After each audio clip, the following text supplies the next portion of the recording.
आप सबको नमस्कार। आज हम लोग अगली क्लास के लिए प्रिपेयर हैं और अगला चैप्टर जो आपका है वो है नोट निर्गमन के सिद्धांत तथा प्रणालियाँ, principles and method of note issue. ठीक है ना। हम कितने प्रकार से नोट इशू करते हैं इस चैप्टर में हमको उन्हीं के बारे में पढ़ना है। ठीक है। अब बात करते हैं कि नोट निर्गमन के जो प्रिंसिपल्स हैं, सिद्धांत हैं, अगर सिद्धांतों की बात किया जाए तो वो कितने प्रकार के हैं? 2 प्रकार के हैं। कितने प्रकार के हैं? 2 प्रकार के। ठीक है। तो जो नोट छापने के जो सिद्धांत हैं, या आप कह सकते हो कि नोट इशू करने के जो प्रिंसिपल हैं, कितने प्रकार के हैं? 2 प्रकार के। पहला जो प्रिंसिपल है वो किसने दिया है? स्टोन ने दिया है। कहने का सेंस ये रहा कि स्टोन इसको मानते हैं कि स्टोन का कहा जाता है करेंसी प्रिंसिपल माना जाता है। ठीक है ना। करेंसी प्रिंसिपल किसका है? स्टोन का है। ये क्वेश्चन कभी कभी आपसे पूछा जाता है। बैंकिंग प्रिंसिपल के बारे में पूछा भी नहीं जाता और कहीं ऐसा किताब में मेंशन भी नहीं है। ठीक है ना। तो बात करते हैं करेंसी प्रिंसिपल होता क्या है। पहले देखिए, करेंसी प्रिंसिपल या चलन सिद्धांत, ठीक है ना, वह सिद्धांत होता है जिसमें क्या होता है, 100% रिजर्व रखा जाता है। क्या रखा जाता है? 100% रिजर्व रखा जाता है और 100% नोट क्या किए जाते हैं? इशू किए जाते हैं। ठीक है ना। कहने का सेंस ये रहा कि जो हमारा प्रतिनिधि पत्र मुद्रा है या रिप्रेजेंटेटिव पेपर मनी है, उसके सारे गुण क्या होते हैं? इसमें पाए जाते हैं। ठीक है। अब बात आती है कि इसे स्टार्ट सबसे पहले किसने किया? तो सबसे पहले इंग्लैंड ने, बैंक ऑफ इंग्लैंड जो था उसने क्या किया था, इस सिस्टम को या करेंसी प्रिंसिपल को अपनाया था। कब? 1844 में। ठीक है ना। 1844 में इसको अपनाया था। ठीक है ना।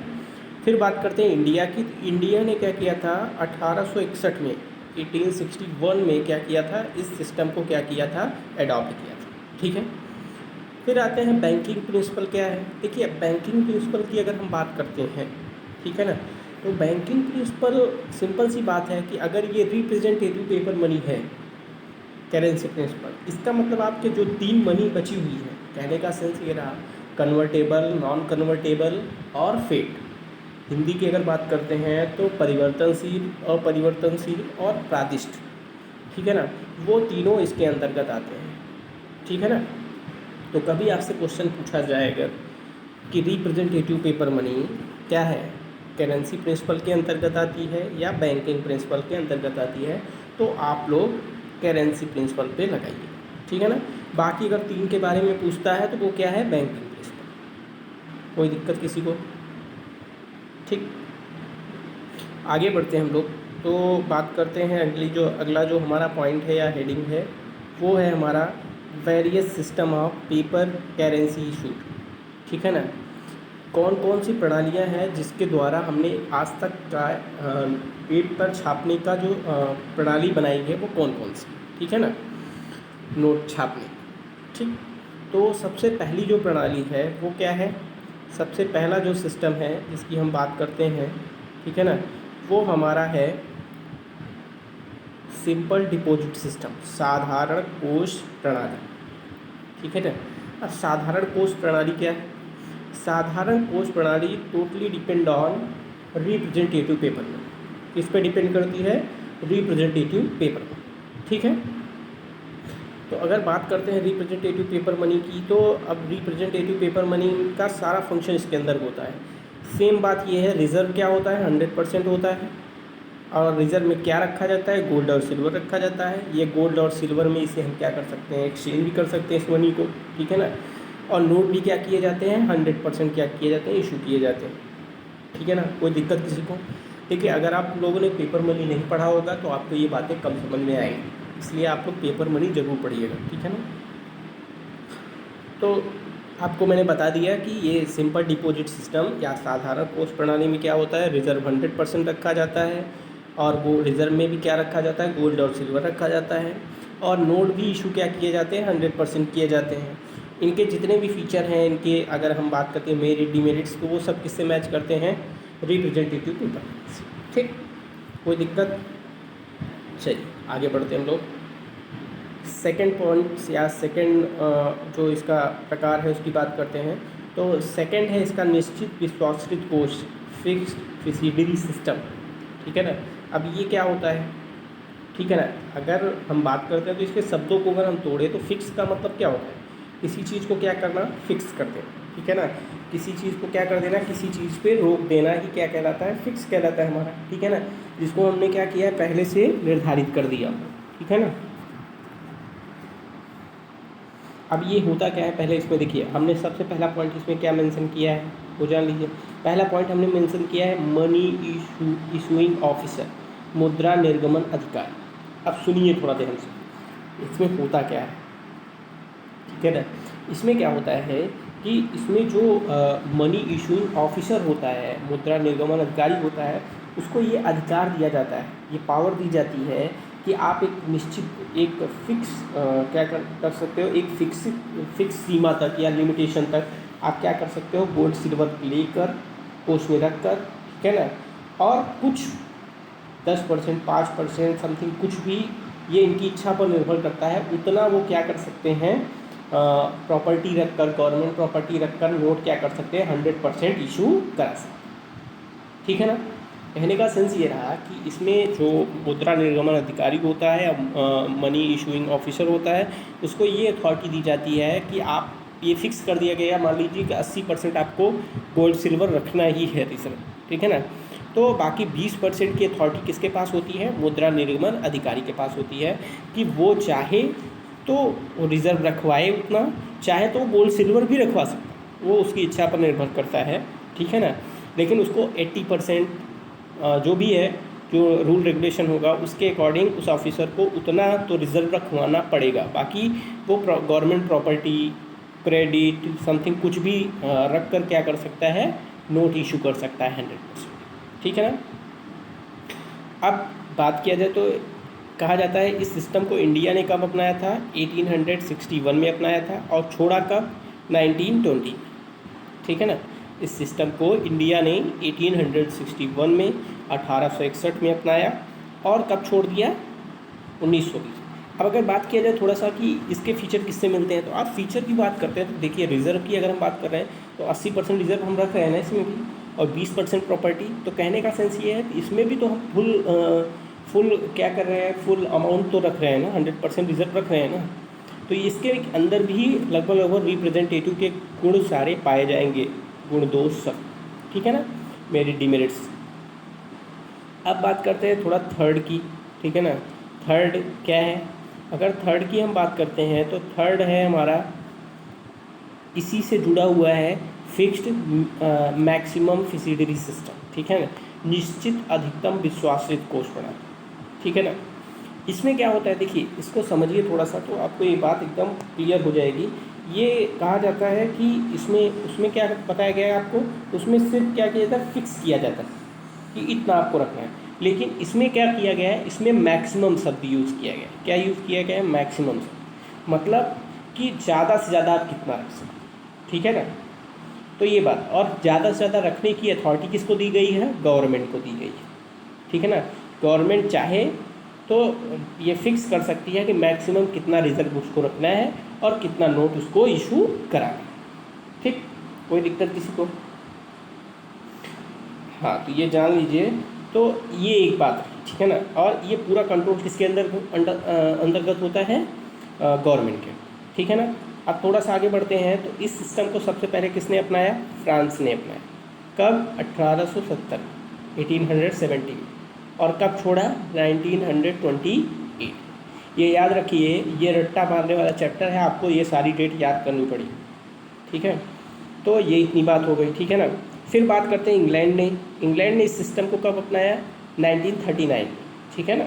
फिर उसके बाद किसने अपनाया, जापान ने, 1941, 1941। भारत का कोई मेंशन नहीं है, इस सिस्टम को भारत ने नहीं अपनाया, ठीक है। चलिए, तो ये इतनी बात रही। अब अगर आप इसमें बात करते हो कि रिजर्व कितना रखा जाता है, तो इसमें मैक्सिमम तय कर दिया गया है, इसलिए आप ऐसा कह सकते हो कि इसमें कन्वर्टेबल पेपर मनी के सारे गुण होते हैं, इसके कन्वर्टेबल, ठीक है ना। मैक्सिमम मतलब 50%, 30%, 20%, 40%, वो मैक्सिमम वो तय कर देंगे कि आपको 50% रखना ही रखना है, 20% रखना ही रखना है, 40% रखना ही रखना है, ठीक है ना। वो अधिकतम सीमा तय कर देते हैं कि आपको इतना मैक्सिमम रखना है, ठीक है ना। तो ये इतनी बात होगी, ठीक।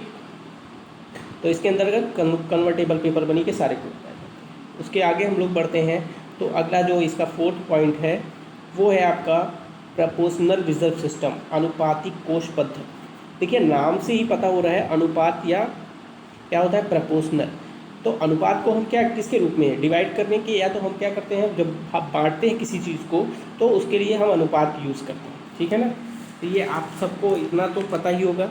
बाकी बात करते हैं तो ये जो सिस्टम है, ठीक है ना, अगर हम इस सिस्टम की बात करते हैं, ये सिस्टम कैसा है क्या है, तो ये सिस्टम पूरा किस पे डिपेंड करता है, हमारे करेंसी प्रिंसिपल पे डिपेंड करता है। किस पे डिपेंड करता है, करेंसी प्रिंसिपल का ये क्या होता है पार्ट नहीं, ठीक है ना। कई लोग कहते हैं कि ये करेंसी प्रिंसिपल का पार्ट है, ये बुक का अपना अपना है, ठीक है ना।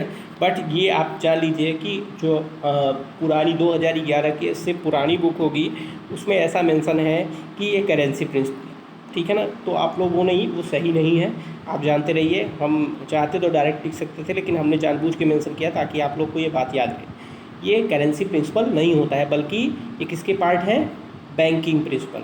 क्यों, आप समझ सकते हैं, क्योंकि आपको पता है कि इसमें रिजर्व क्या होते हैं 100% नहीं रखे जाते हैं, ये प्रपोर्शनल के हिसाब से रखे जाते हैं, ठीक है ना, अनुपात के हिसाब से रखे जाते हैं। तो ऐसा ये सिस्टम है, ठीक है ना। तो कहने का मतलब ऐसा भी हो सकता है कि ये 50-50 के अनुपात में रखा जाता हो, ठीक है ना। ऐसा हो सकता है कि 30 और 70 के अनुपात में रखा जाता हो, ठीक है ना।